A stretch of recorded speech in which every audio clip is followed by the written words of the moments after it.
विजया लक्ष्मी वाडलापति। ये नाम है एक ऐसी सांवली सलोनी लड़की का जिसे स्टेज का नाम मिला सिल्क स्मिता। और इस अभिनेत्री ने फिल्म उद्योग में अपने आइटम नंबर करके अपना एक रिकॉर्ड बना दिया था।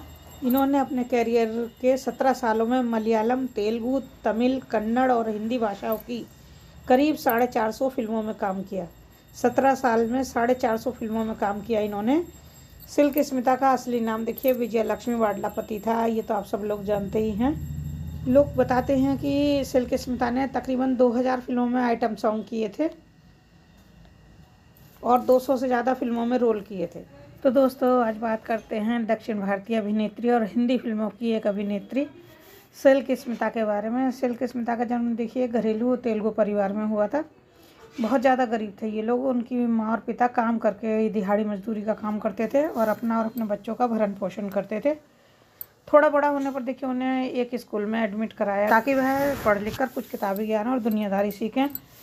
लेकिन चौथी कक्षा में ही देखिए सिल्क को स्कूल छोड़ना पड़ा। सिल्क स्मिता के माता पिता इतना पैसा नहीं कमा सकते थे कि वे अपने बच्चों को पढ़ा सकें, तो लौटकर सिल्क स्मिता को घर का चूल्हा चौका ही संभालना पड़ा।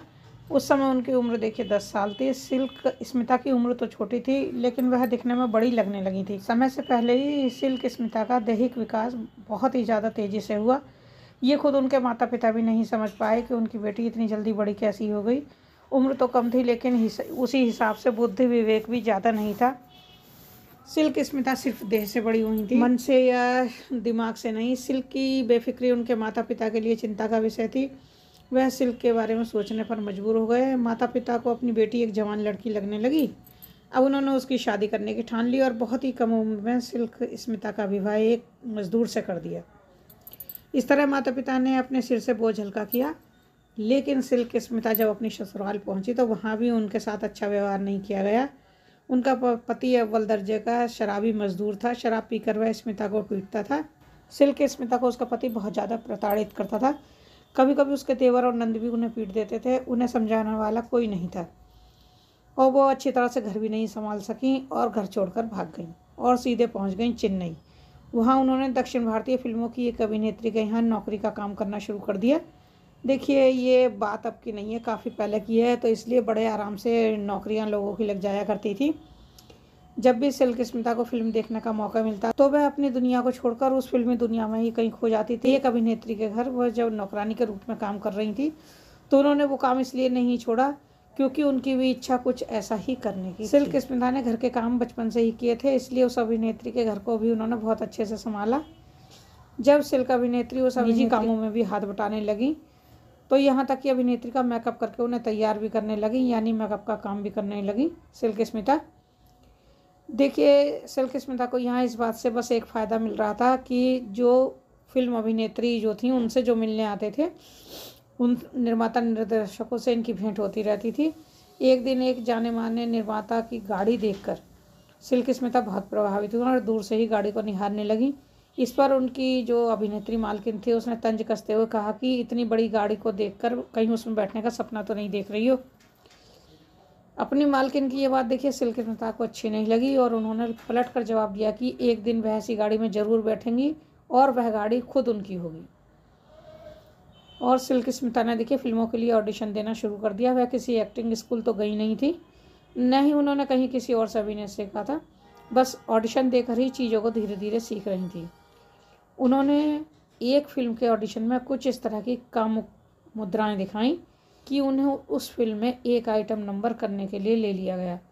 सिल्क की देखिए अदाएँ काम कर गईं और वह धीरे धीरे आइटम नंबर के लिए कई फिल्मों के ऑफर की मालकिन बन गई। कुछ ही समय में इन्होंने दक्षिण भारतीय सिनेमा की आइटम क्वीन बनकर रिकॉर्ड बना दिया। इनका आकर्षण इतना तेज़ी से बढ़ता चला गया कि एक फिल्म को हिट कराने के लिए उनके लटके झटके ही काफ़ी होने लगे थे। तो वैसे तो देखिए सिल्क स्मिता को कई फिल्मों में देखा जा चुका था, लेकिन 1980 में आई तमिल फिल्म वंडी चक्रम ने दर्शकों के बीच सिल्क स्मिता की एक अलग पहचान बना दी। इस फिल्म में वह देखिए शराब का ठेका चलाने वाली एक लड़की बनकर नजर आई थी और 1989 में इस फिल्म का प्रेम प्रतिज्ञा के नाम से हिंदी रीमेक भी बनाया गया था, जिसमें आप लोगों ने मिथुन चक्रवर्ती और माधुरी दीक्षित को देखा होगा मुख्य भूमिकाओं में। और यहाँ से सिल्क के करियर ने एक ऊंची छलांग मारी और वह दक्षिण भारतीय सिनेमा में काम करने वाले निर्माता और निर्देशकों की आइटम नंबर के मामले में पहली पसंद बन गई। उस समय देखिए वो निर्माताओं से 50,000 रुपये तक अपनी फ़ीस के तौर पर चार्ज करती थी और ये बहुत ज़्यादा हाई पेड फीस थी उनकी। एक आइटम नंबर करने के लिए इनकी फ़ीस भले ही ज़्यादा थी, लेकिन फिर भी निर्माता इसके लिए हमेशा तैयार रहते थे। वह जानते थे कि सिल्क का एक आइटम ही उनकी फिल्म को हिट करा सकता है। सिल्क स्मिता का नाम दिन पर दिन बड़ा होता जा रहा था। इसका असर यह हुआ कि सिल्क स्मिता फिल्म इंडस्ट्री में आए हुए 4 साल ही बीते थे और इतने दिनों में ही उन्होंने 200 फिल्मों में काम कर लिया था।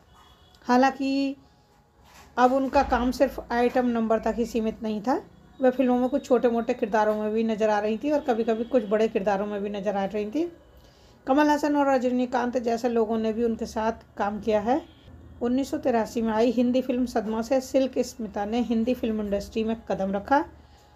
उनका इस फिल्म में होना एक ज़रूरत ही माना, क्योंकि यह एक मुंद्रम पिराई नाम की फिल्म का रीमेक थी। फिल्म के निर्देशक बालू महेंद्र को इस फिल्म की कहानी बहुत धीमी लगी थी, इसलिए वह उसमें कुछ तड़का लगाना चाहते थे और चाहते थे कि फिल्म के मुख्य कलाकार कमल हसन और श्रीदेवी के कुछ बोल्ड सीन उसमें हो जाएं, लेकिन ये संभव नहीं हो सका। श्रीदेवी इसके लिए तैयार नहीं हुई, तो उन्होंने फिर सिल्क स्मिता को इसमें लिया और स्मिता ने इस दुखभरी फिल्म में काफ़ी अच्छे रंग भर दिए थे। सैकड़ों फिल्मों में काम करने के बाद सिल्क स्मिता का कैरियर जब ढलान पर था तो उन्होंने अभिनय छोड़ दिया और फिल्म निर्माण में हाथ आजमाया। इस बीच उन्होंने एक डॉक्टर से शादी भी की, जिसकी मदद से सिल्क स्मिता ने फिल्मों का निर्माण किया। हालांकि जिस तरह दर्शकों ने उन्हें नकार दिया था, उसी तरह उनकी बनाई हुई फिल्मों में भी कोई दम नहीं था। उनके कैरियर का ऐसा समय था जिसे देखकर सिल्क स्मिता को बहुत निराशा हुई और उन्होंने सबसे अलग होकर शराब की दुनिया को ही अपनी दुनिया बना लिया और उस अंत में वह 23 सितंबर 1996 को अपने घर के पंखे से लटकी हुई पाई गई। पुलिस छानबीन में उनकी मौत को आत्महत्या का नाम देकर केस को बंद कर दिया। आप लोगों ने देखा होगा कि 2011 में एकता कपूर ने सिल्क स्मिता के जीवन पर आधारित